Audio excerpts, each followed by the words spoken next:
Shadows of sacrifice. The garden shears bit into the overgrown rosebush with satisfying precision.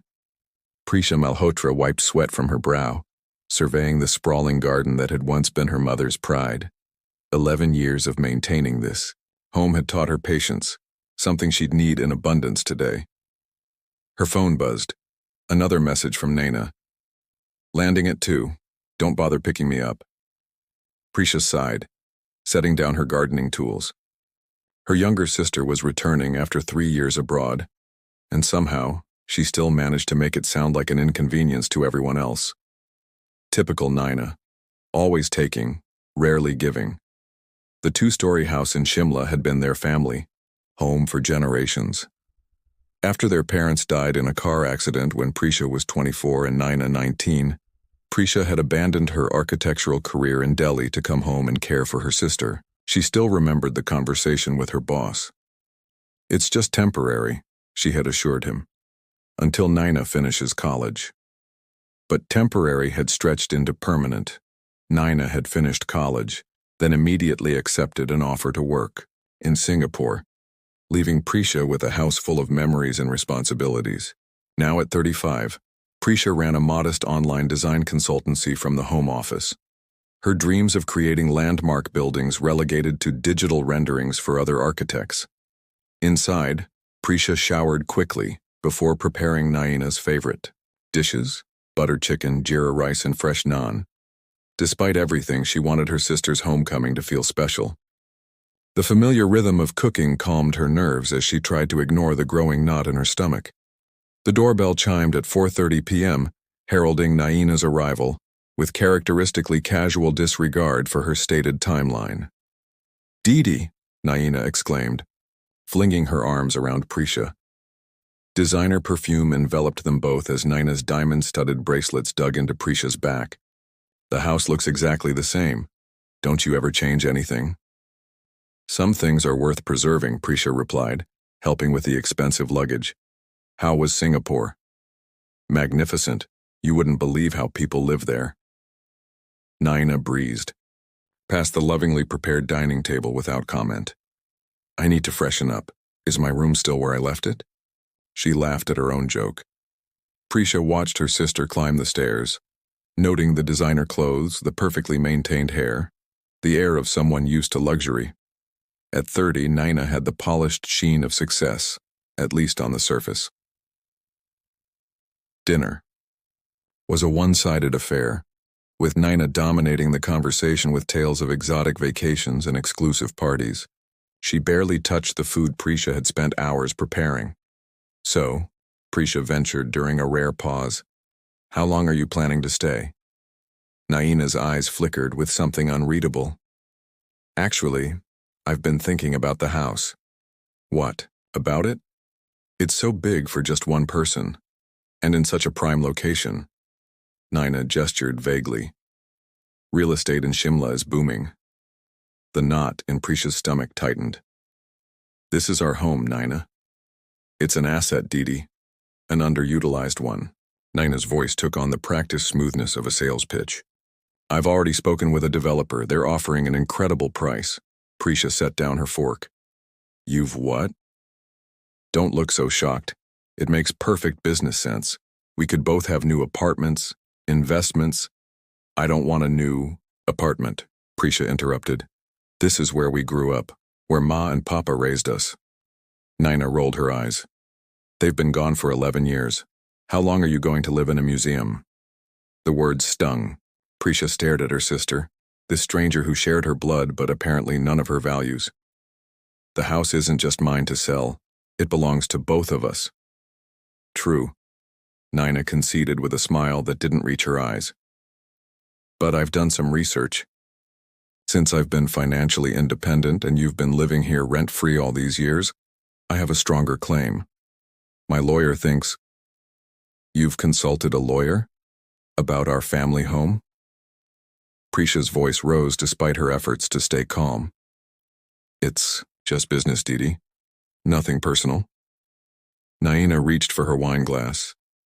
"Besides, it's time you moved on, started living your own life instead of clinging to the past."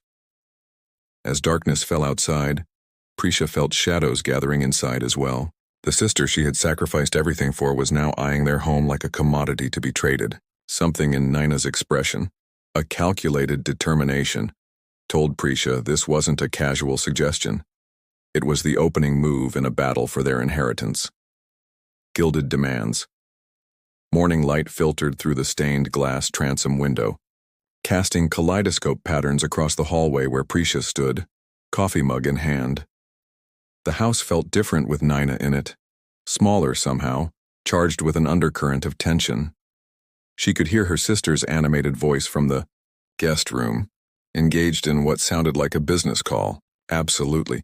Yes, the property spans nearly an acre, heritage value, but that won't be an issue. Prisha's grip tightened on her mug. Nina was already discussing the sale as if it were a foregone conclusion. Setting the coffee aside, she retreated to her father's study, the one room in the house that remained exactly as he had left it. The antique desk, the shelves of leather-bound books, the lingering scent of sandalwood that she sometimes imagined was still him. She ran her fingers along the spines of his law books. Raghav Malhotra had been a respected judge, known for his unwavering integrity. What would he think of his daughters now? The door swung open as Nina strolled in, already dressed in a crisp business suit despite having nowhere to go. There you are. We need to talk timelines. She placed her laptop on the desk, their father's desk, and opened a spreadsheet. The developer wants to move quickly. If we can complete the paperwork this month, we could close by. I haven't agreed to anything, Nina, Prisha interrupted. This is our family home. Naina's smile tightened. And family evolves. Look, I understand your attachment, but be practical. This house is eating up money in maintenance that could be working for us instead. I manage the expenses just fine. That's not the point. Naina tapped the screen. Do you know what this property is worth? Enough for both of us to live comfortably for years. You could finally travel, maybe even restart your career. The suggestion that Prisha had somehow failed by staying hung in the air between them. 11 years of quiet resentment threatened to bubble over, but she swallowed it back. Why now? She asked instead. After all this time, why are you suddenly interested in selling? Something flickered across Nina's face. Discomfort, perhaps. Even fear. The timing is right, the market is hot. Is that all? Nina's phone chimed. She glanced at it, her composure slipping momentarily. I need to take this. She stepped out, closing the door firmly behind her. Prisha stood in the quiet aftermath, suspicion crystallizing into certainty. There was more to this sudden visit than Nina was admitting. Later that afternoon, Prisha made an excuse to borrow Nina's phone to call a neighbor. While her sister was showering, she quickly scanned through recent messages. What she found confirmed her fears. Nina was drowning in debt. Designer purchases, luxury vacations, and high-stakes investments gone wrong had left her desperate for cash. The house wasn't just an opportunity, it was a lifeline. Dinner that evening was a strained affair until Suresh's uncle, their father's oldest friend and neighbor, stopped by with sweets. Nina Beta, look at you, all grown up and successful. He beamed, embracing her. Your parents would be so proud. Though they always said Prisha was the responsible one, the foundation of the family. Nina's smile faltered. Did they? Oh yes. Your father told me many times. He worried about you, but never about Prisha. She has her mother's strength, he would say. After Suresh left, Nina poured herself a generous glass of wine. So you were the golden child. No wonder you want to keep everything the same. That's not fair, Prisha said quietly. I stayed because someone had to. No, you stayed because it was easier than building your own life. Naina's voice rose. And now, you're clinging to this house because it's all you have. The accusation hung in the air like shattered glass. Is that what you think? Prisha asked. That I stayed out of weakness? I think you're afraid of change, Nina replied coolly. But this time, you don't have a choice. I've already scheduled appraisers for next week. You can't do that without My consent. Nina's laugh was brittle. Watch me. I've spoken with a lawyer. There are ways to force a property sale when co-owners disagree. Why are you doing this? Prisha's voice caught. What happened to you in Singapore, Nina? For a moment, Nina's mask slipped, revealing something vulnerable beneath. Then it hardened again. Nothing happened except I grew up. I learned that sentimentality is for people who can't face reality. She stood, smoothing her expensive dress. I'm giving you 2 weeks to come to terms with this. After that, I'm filing the paperwork whether you agree or not. Her voice softened slightly. It's for your own good too, Dee. You need to let go of the past. That night, Prisha lay awake, listening to the familiar creaks of the old house. The home that had witnessed their childhood laughter, their parents' love, and years of her quiet devotion now felt like contested territory. Tomorrow, she decided, she would start looking for the truth, because something told her that beneath Nina's polished exterior and confident demands lay a desperation that had nothing to do with real estate opportunities and everything to do with survival. As rain began to patter against the windows, Prisha made a silent promise to her parents and to herself. This house had protected them all once. Now it was her turn to protect the house and, perhaps in doing so, save the sister who seemed determined to destroy the last connection they had to each other. Hidden legacies. The attic air hung thick with dust and memory. Prisha sneezed as she pulled another cardboard box from beneath the eaves, adding it to the growing collection she'd excavated while Nina was out meeting her developer friends. 3 days of tension had hardened her resolve. There had to be something here that could help. Her father had been methodical to a fault, keeping records of everything. If there was documentation about the house's ownership, it would be among these files. What exactly am I looking for, she muttered, wiping sweat from her brow. Legal papers? A will? Their parents' deaths had been so sudden that many matters were handled hastily. At 24, overwhelmed with grief and responsibility, Prisha had trusted the family lawyer who assured her everything was in order. The 5th box revealed a promising label. Family documents, important. Inside, she found birth certificates, their parents' marriage license, and property papers for the house dating back to their grandfather's time. But it was a sealed envelope at the bottom that caught her attention. Across the front, in her father's precise handwriting, "For my daughters, when needed." Her hands trembled slightly as she broke the seal. Inside was a letter, written 3 months before the accident, and several legal documents. Prisha began to read. My dearest Prisha and Nina, if you're reading this, circumstances have forced you to seek clarity about your inheritance. I pray you approach this matter as sisters first, heirs second. The Shimla house has been in our family for 3 generations. Your mother and I have decided that it should belong equally to both of you, with one condition. It cannot be sold unless both agree unanimously. This is not merely a legal stipulation, but our wish that you preserve the foundation of our family. Prisha, my steady one, I know you will honor this wish. Naina, my ambitious daughter, I fear you may see this as limitation, rather than legacy. Remember that true wealth lies not in what we possess, but in who remains beside us through life's storms. There is more to your inheritance than this house. Prisha's eyes widened as she read about investments their father had made for each of them. Conservative, long-term funds that had continued growing quietly for years. According to his calculations, they would mature fully when Naina turned 31, just months from now. Why didn't anyone tell us? She whispered. The final paragraph brought tears to her eyes.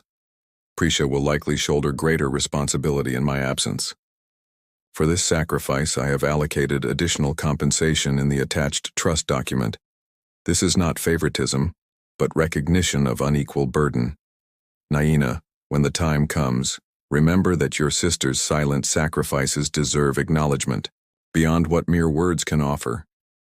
May you find in each other the strength your mother and I found together. With eternal love, Papa.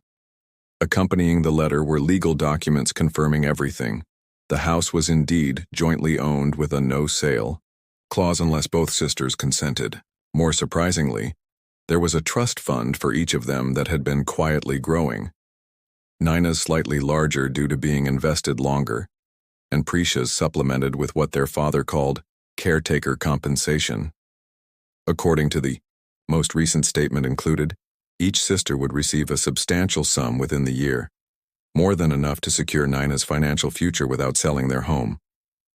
"What are you doing up here?" Prisha startled at Nina's voice. Her sister stood in the attic doorway, face flushed from climbing the stairs. "Finding answers," Prisha replied, holding up the letter. "Papa left this for us." Nina's expression shifted from annoyance to curiosity. "What is it?" "The truth about our inheritance." Prisha handed her the letter. "There's more than just the house, Nina. There always has been." She watched as her sister's eyes scanned the pages, widening at certain passages, narrowing at others.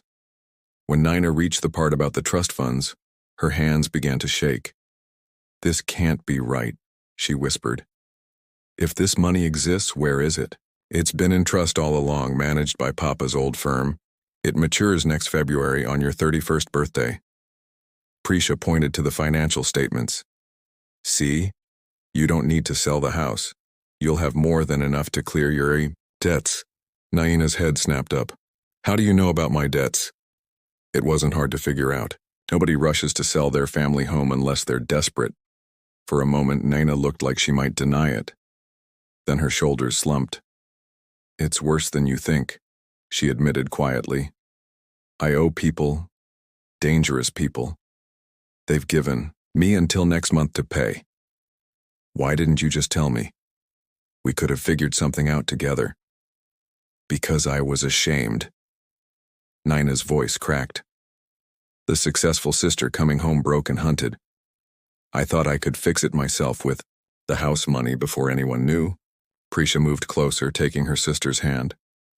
"Papa knew us both so well. He knew you might need protection from yourself someday." Nina's laugh was hollow. "The irresponsible daughter. That's how they saw me, isn't it?" "No," Prisha said gently. "The passionate one. The one who needed time to find her way." Outside, rain began to fall, drumming against the attic windows. The sisters sat among the boxes of their past, the letter between them, a bridge across 11 years of growing distance. "What am I going to do?" Nina whispered. "I can't wait until February. These people want their money now." Prisha squared, her shoulders feeling a familiar weight settling there. But this time it didn't feel like burden, it felt like purpose. "First, we're going to verify everything in these documents. Then we're going to visit Papa's old law firm." She squeezed Nina's hand. "And then we're going to face this together as he always hoped we would." Something shifted in Nina's eyes, the first glimmer of the sister Prisha remembered from before ambition hardened into greed, before distance became disconnect. "Why would you help me after how I've treated you?" Prisha thought of all the nights she'd sat alone in this house, wondering if she'd made the right choice by staying. All the dreams she'd set aside, all the resentment she'd swallowed. "Because that's what family does," she said simply. "We carry each other through the storms." As thunder rumbled outside, echoing through the generations-old beams of their ancestral home, the sisters began to sort through the remnants of their past and the possibilities of their future. Reflections in glass, the law offices of Sharma, Mehta and Associates occupied the entire top floor of one of Shimla's few modern buildings. Floor-to-ceiling windows offered panoramic views of the mountains, but Prisha barely noticed the scenery. Her attention was fixed on Vikram Sharma, her father's former colleague and the executor of their parents' estate. "I've been waiting for this day," the silver-haired lawyer said, adjusting his glasses as he reviewed the documents the sisters had brought. "Your father was very specific about when these trusts should be revealed." "But why keep them secret at all?" Nina demanded. She had been unusually quiet during the drive over, her usual confidence replaced by a tightly wound anxiety.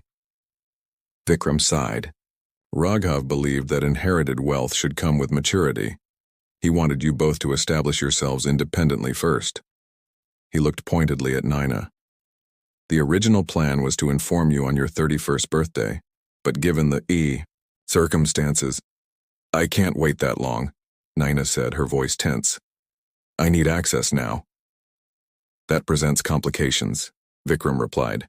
The trusts were structured with specific release dates. Early withdrawal would incur substantial penalties.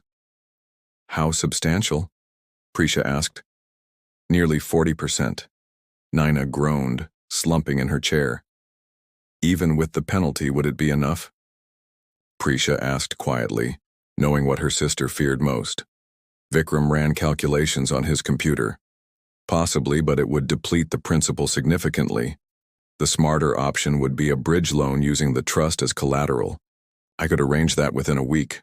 Hope flickered across Nina's face. A week might be too late. Who exactly are these creditors, Nina? Prisha finally asked the question that had been haunting her. Before Nina could answer, Vikram's assistant interrupted. Excuse me, but there's someone insisting on seeing Ms. Nina Malhotra immediately. A Mr. Dewan. The color drained from Nina's face. Tell him I'm not here. But it was too late. A well-dressed man with cold eyes and an expensive watch stepped into the office uninvited. Nina, what a coincidence. I've been trying to reach you. Rohan, this isn't a good time, Nina said, her voice barely above a whisper. Time is exactly what you've run out of. His smile didn't reach his eyes. I was passing by and saw your car. Lucky, isn't it? Prisha stood. I'm Prisha Malhotra, Nina's sister. And you are? Rohan Dhawan. Your sister and I have some unfinished business.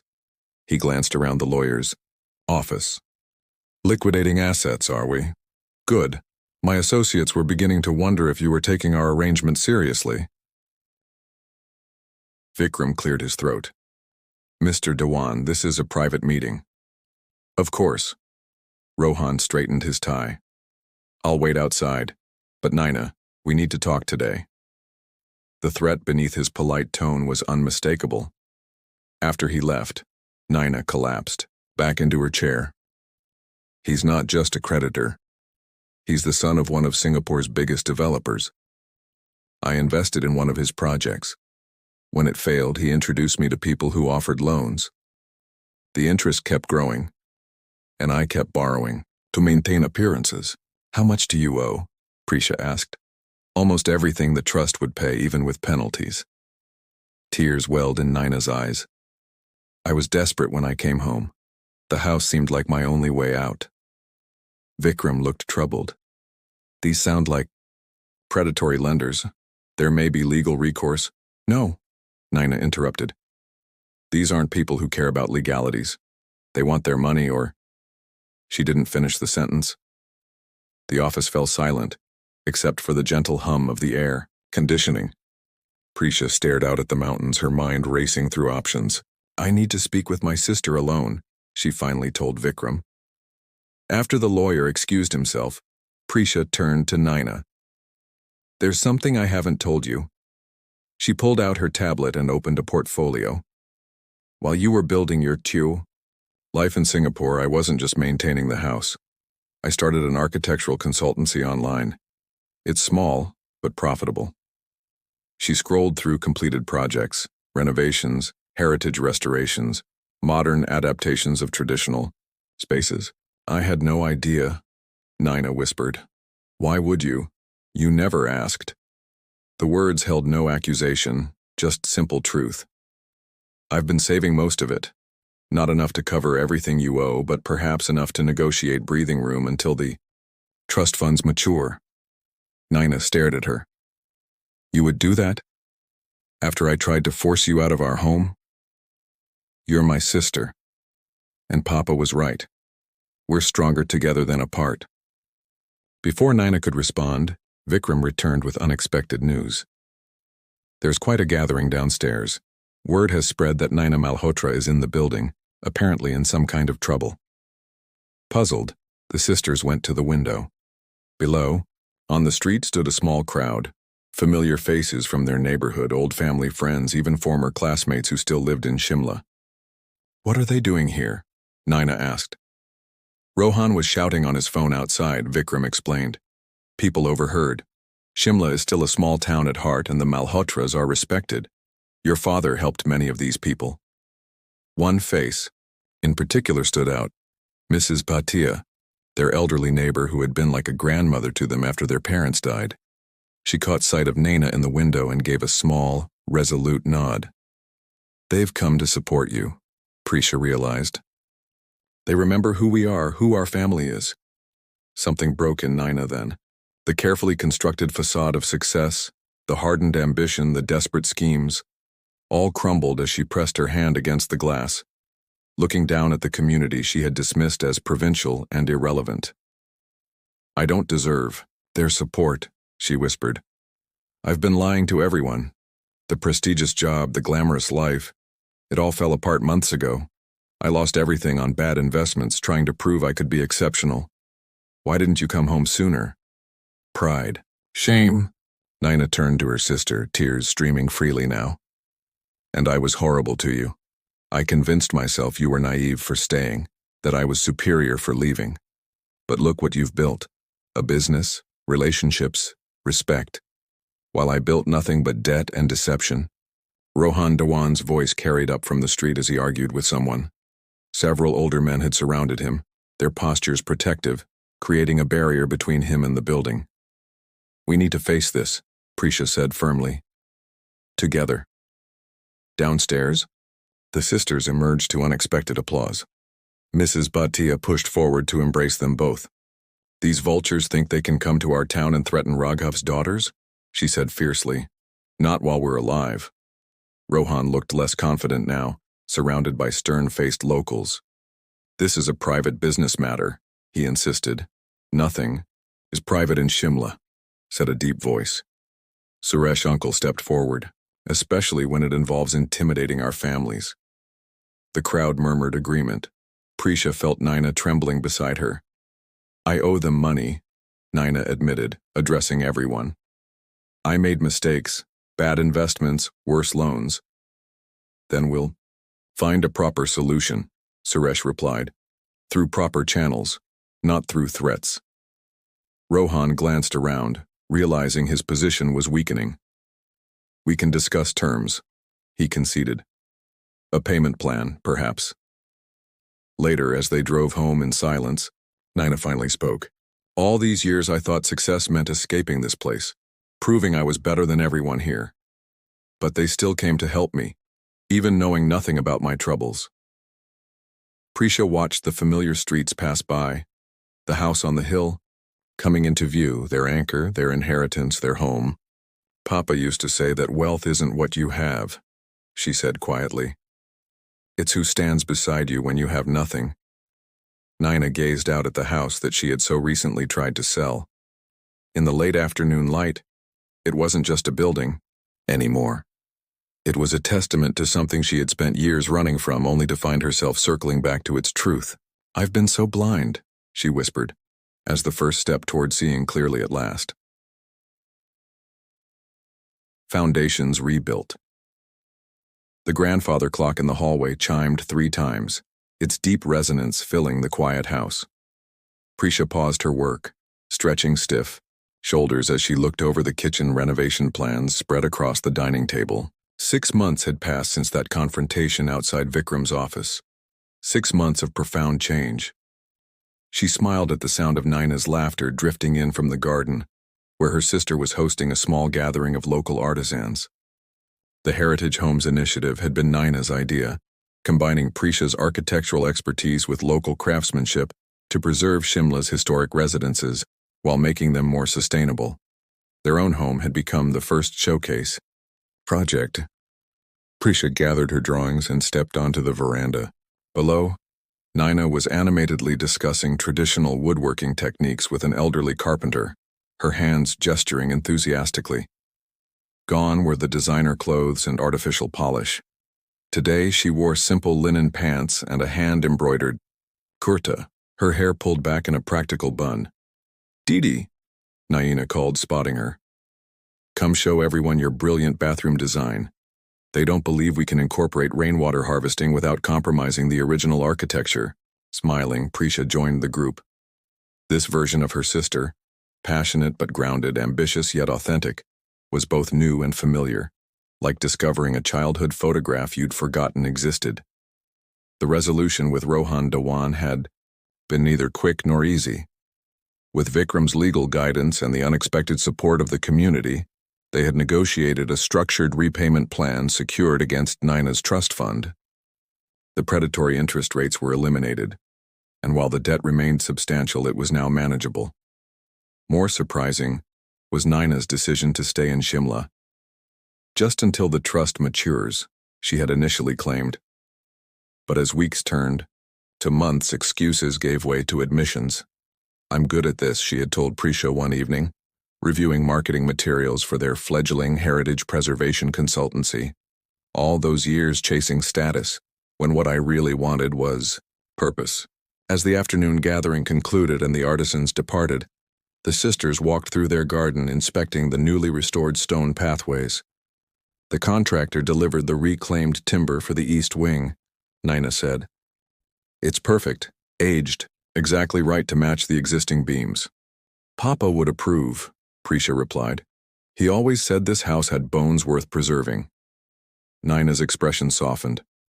I've been thinking about him a lot lately, about both of them. She paused by the rose bushes their mother had planted. Do you think they would be proud of who I've become now?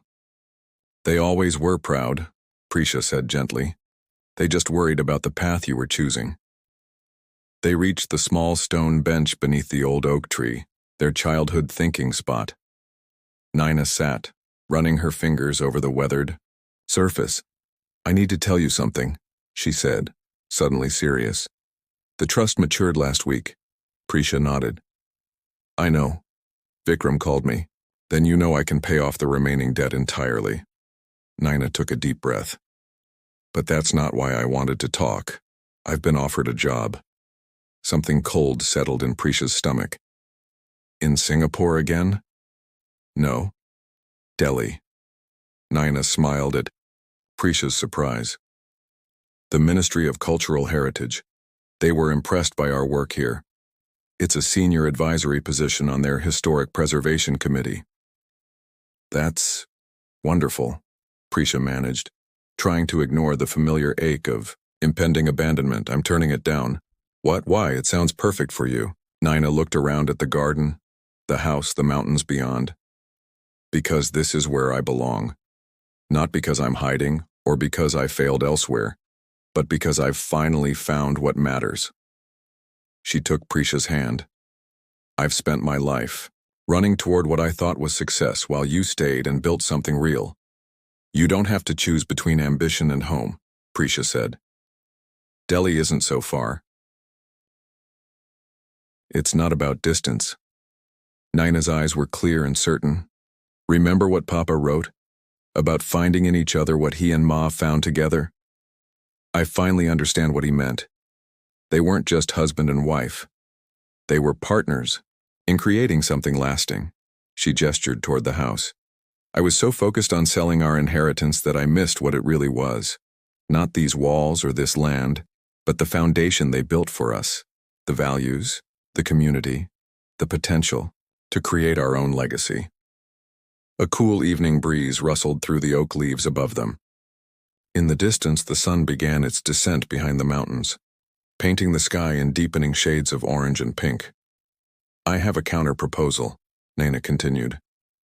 The ministry is interested in establishing a regional office here in Shimla, a satellite program focused on the distinctive architecture of the hill stations. They need local experts to lead it. Prisha's eyes widened. Both of us? Co-directors. Naina smiled.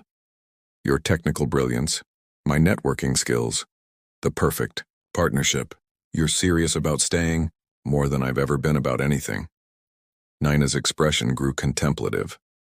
When I tried to throw you out, I thought I was finally taking control of my life.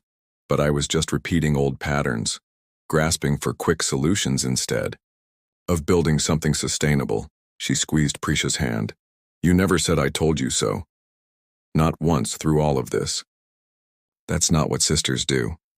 No, Naina agreed. Sisters tell each other the truth, even when it's difficult to hear. She looked up at the house, their house, silhouetted against the evening sky. The truth is, I needed to come home to find myself, and you needed me to come home to find your voice. Later that night, after dinner with Mrs. Patia and Suresh uncle, now regular fixtures at their table, the sisters sat in their father's study.